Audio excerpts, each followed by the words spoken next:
Again, Scott McKenzie, broadcasting on site, FABTECH, Chicago, Illinois. It is a great event. Put this on your, see me pointing at you?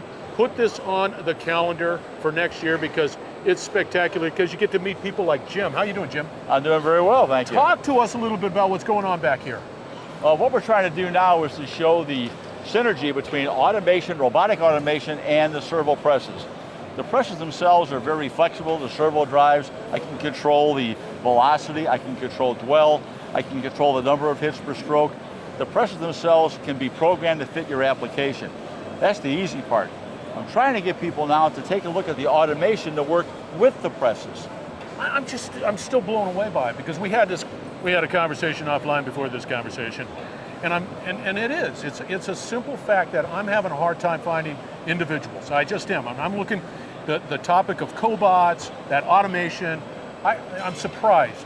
I'm surprised because right here, it's swirling around. But right, we're actually taking it apart, inverting it, turning it in the air, putting it into the secondary press, and we can do this day in and day out. Repetitive operations like this are a hard time to get people to do that work today. But it has to be done. So we're having people think a little out of the box here. Don't tell me what you can't do, tell me what you think you can do. And that's the drive we're doing with the automation today. And then elevating your existing people, the human side, to projects that require a little bit more insights and a little bit more work, right? They're using their time more efficiently. That's the whole thing, is efficiency. Yeah. How do I get what's my, the catchword, right? Industry 4.0, or now it's 6.0. Yeah, I heard 5.0 and I was about, come on. It's going to keep on going. Yeah. So, what's my OE? What's my efficiency? Yes. Well, now we're looking at the efficiency of an operation, a robot, to do away with the routine, the mundane type of operations which are not really efficient, okay? These machines don't complain. They keep taking the work that you give it, and it'll keep on ticking. The machines themselves, are they getting to a point where they're easily programmable? Yes, they are, very easy. Good. The diagnostic system is very simple. We even have remote diagnostics so that we can talk to the machine itself from any place in the country to find out what's wrong with it if there is a problem, okay?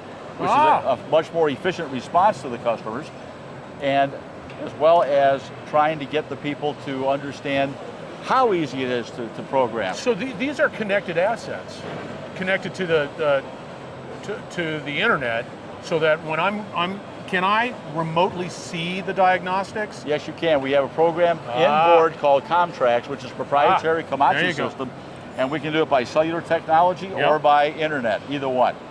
Right now, we use cellular technology because we started with cellular technology on automation systems like this for maintenance years and years ago on the construction side of the equipment, because you got lift trucks and stuff to go in and out of buildings. So cellular technology worked very well for that. Okay. But a press doesn't have wheels, so what people do now is we'll do it with a hardline internet connection. Okay.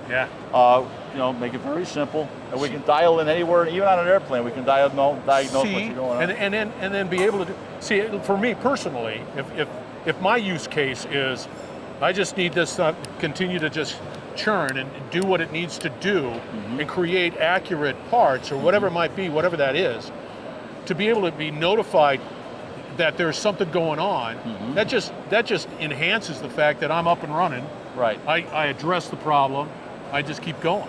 Right. And you also want to know if you're owning a company, do I have a problem with the press? Is it a problem with the die? Is it a problem with the material? Okay. You only got 3 areas you're going to look at. Okay. So we can diagnose that by die number and say, okay, in this particular die, you've only got a 60% uptime run. Now, why is that? Now you have an area to look at, say, okay, material, press, or tooling. What am I doing? Then you go to your die shop and find out, well, gee, I have to redo this die like 3 times a week, 4 times a week.